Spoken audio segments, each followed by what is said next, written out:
that central to the peaceful transition of power in a democracy is the acceptance of the results of an election.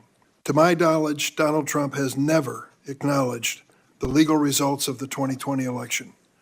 Are you prepared to say today under oath without reservation that Donald Trump lost the presidential contest to Joe Biden in 2020? Ranking Member Durbin, President Biden is the President of the United States. He was duly sworn in, and he is the President of the United States. There was a peaceful transition of power. President Trump left office and was overwhelmingly elected in 2024. Do you have any doubts that Joe Biden had the majority of votes, electoral votes, necessary to be elected president in 2020? You know, Senator, all I can tell you as a prosecutor is from my firsthand experience. And I accept the results. I accept, of course, that Joe Biden is President of the United States. But what I can tell you is what I saw firsthand when I went to Pennsylvania as an advocate for the campaign. I was an advocate for the campaign, and I was on the ground in Pennsylvania, and I saw many things there. But do I accept the results? Of course I do. Do I agree with what happened? And I saw so much. You know, no one from either side of the aisle should want there to be any issues with election integrity in our country. I think that question deserved a yes or no. And I think the length of your answer is an indication that you weren't prepared to answer yes.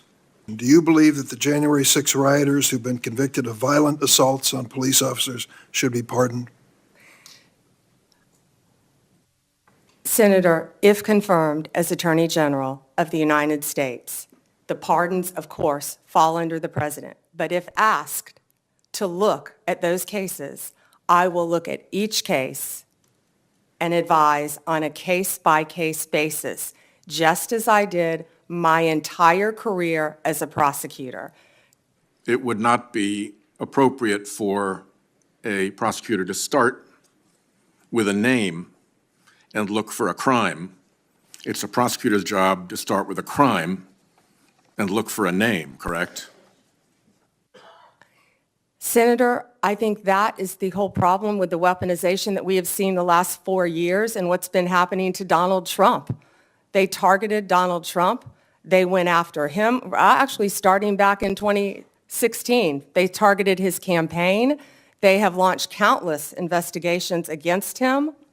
That will not be the case if I am Attorney General. I will not politicize that office. I will not target people simply because of their political affiliation.